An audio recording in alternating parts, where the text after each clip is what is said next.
एक 10 साल की बच्ची ज्यादा से ज्यादा क्या करेगी? गुड़िया नहीं मिलने पर रोने लगेगी, चॉकलेट नहीं मिलने पर जिद करेगी और कुछ थोड़ी बहुत शरारत करे भी तो कह दिया जाएगा बच्ची है, जाने दो। यूएस में 1970 से लेकर 2000 तक के दशक को golden age of serial murder कहा जाता है। जेफरी डामर, टेड बंडी और बॉस्टन स्ट्रैंगलर की कहानियां आज भी आपको सुनने को मिल जाएंगी। सीरियल किलर्स की दुनिया में ये कुछ मशहूर नाम है, लेकिन शुरुआत में बच्ची और बाद में सीरियल किलर्स, ये क्या लिंक बैठा रहे हैं हम? लिंक ऐसा है कि ये बच्ची 10 साल की उम्र में ही सीरियल किलर बन गई थी। ऐसा नहीं है कि इतिहास में पहले ऐसे बच्चे नहीं थे जो इतनी कम उम्र में ऐसा करें। सुनकर थोड़ा शॉक होंगे, लेकिन सबसे कम उम्र का सीरियल किलर भारत का ही था।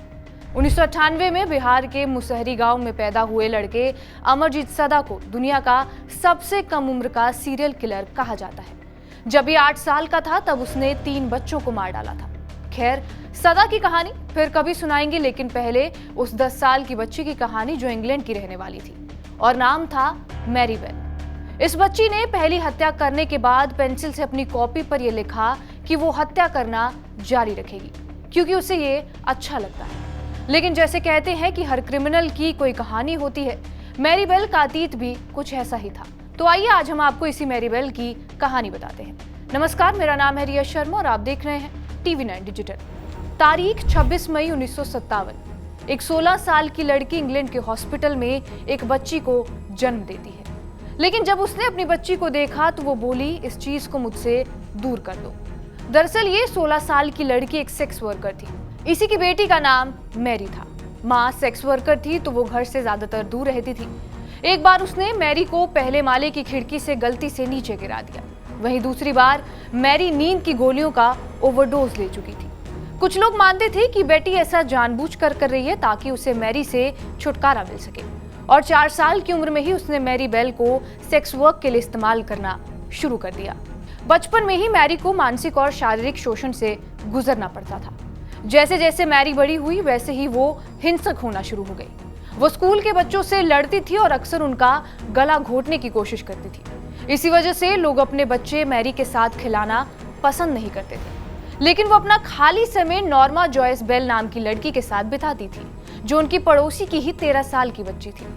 मैरी की नजर से ही ये पता चल जाता था कि वो आगे किसे मारने वाली है। अपनी पहली हत्या को अंजाम देने से पहले मैरी अजीब हरकतें करने लगी थी, या यूं कहें कि उसके आसपास सब अजीब हो रहा था। एक 3 साल के लड़के के साथ खेलते हुए जब मैरी की मौजूदगी में एक हादसा हुआ तो लोगों को शक गहराने लगा।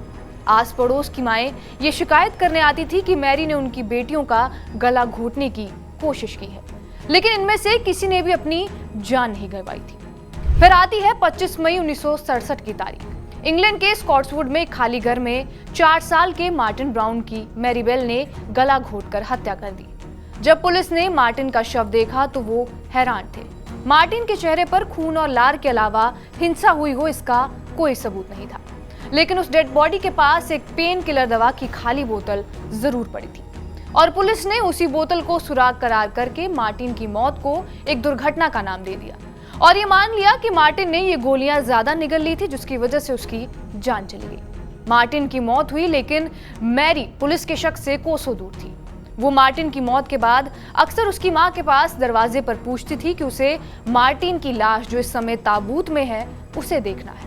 इसके बाद वो स्कूल में अपनी दोस्त नॉर्मा के साथ नोट्स लिखती थी, जिसमें लिखा होता था कि मार्टिन को उसी ने मारा है, और ये भी लिखा था कि वो हत्याएं आगे भी जारी रखेगी। पुलिस ने फिर इस बात को तवज्जो नहीं दी और कह दिया कि 10 साल की बच्ची है, शरारत कर रही है। वो अपने क्लासमेट्स को ये बताती थी कि मार्टिन की हत्या उसी ने की है, लेकिन इससे कुछ नहीं बना। कैलेंडर पर तारीख आती है 31 जुलाई 1967। पहली हत्या से ठीक 2 महीने बाद की तारीख। 3 साल का ब्रायन होवे लापता था। उसके माता पिता ने आखिरी बार घर के बाहर सड़क पर मैरी बेल, नॉर्मा बेल और उसके भाई बहन के साथ उसे खेलते हुए देखा था, लेकिन दोपहर तक वो घर वापस नहीं लौटा। परिवार वालों ने जब खोज जारी रखी तो रात 11:10 पर ब्रायन की लाश कंक्रीट के ब्लॉक्स के बीच दबी हुई मिली। ब्रायन के होंठ नीले पड़ गए थे और उसके पैरों के पास एक कैंची पड़ी हुई थी। उसकी लाश को घास से ढका गया था। पुलिस ने लाश को बरामद करने के बाद ये पाया कि ब्रायन की मौत गला घोटने की वजह से हुई है और बॉडी के बरामद होने से 7 घंटे पहले ब्रायन की हत्या की गई थी। लेकिन ब्रायन की छाती को खुरेदकर किसी ने एम निशान बनाया था। उसके सर से बालों के कुछ हिस्से काट दिए गए थे। उसके प्राइवेट पार्ट्स को आंशिक रूप से काटा गया था। लेकिन जब कॉरोनर ने यह देखा कि उसकी छाती पर जो निशान है उस पर इतना जोर नहीं लगाया गया है, उसके बाद से उसने ये मान लिया कि यह हत्या किसी बच्चे ने ही की है। ब्रायन की निर्मम हत्या इस केस को बड़े पैमाने पर ले गई। इंग्लैंड के 1000 से ज्यादा डिटेक्टिव इस केस में जुटे और 1200 से ज्यादा बच्चों से इस पूरे केस के बारे में पूछताछ की गई। और फिर आई 1 अगस्त की तारीख। इस दिन जब मैरी से पूछताछ हुई तो उसने इस हत्या को किसी दूसरे पर थोपने की पूरी कोशिश की। मैरी ने एक मनगढ़ंत कहानी बनाई जिसमें उसने कहा कि उसने एक लड़के को 31 जुलाई की दोपहर को ब्रायन के साथ घूमते हुए देखा था और उसी के पास एक कैंची भी थी। बस उस कैंची ने मैरी के सीरियल किलर होने का पर्दा उठा दिया, क्योंकि सिर्फ पुलिस ये जानती थी कि ब्रायन के शरीर के पास से एक कैंची बरामद की गई थी। उसकी दोस्त नॉर्मा से भी जब पूछताछ की गई तो उसने बताया कि कैसे मैरी ने ब्रायन की गला घोंटकर हत्या की और उसने एक रेजर ब्लेड से उसके पेट को खुरेदा। 5 अगस्त की सुबह जब डिटेक्टिव्स मैरी के घर पहुंचे तो मैरी उन्हें ये कहती नजर आई कि आप मेरा ब्रेन वॉश करने की कोशिश कर रहे हैं। लेकिन जिस दिन ब्रायन को दफनाया गया उस दिन मैरी और नॉर्मा दोनों को ब्रायन की हत्या करने के लिए मुकदमे के तहत अरेस्ट किया गया। दोनों लड़कियों को साइकेट्रिस्ट के अंडर रखा गया। इसके बाद जब मैरी बेल का कोर्ट ट्रायल शुरू हुआ तो कोर्ट ने यह जाहिर किया कि मैरी अपनी खुशी के लिए हत्याएं करती थी। हालांकि साइकेट्रिस्ट ने यह भी कहा कि दिमागी तौर पर भी मैरी की हालत ठीक नहीं थी।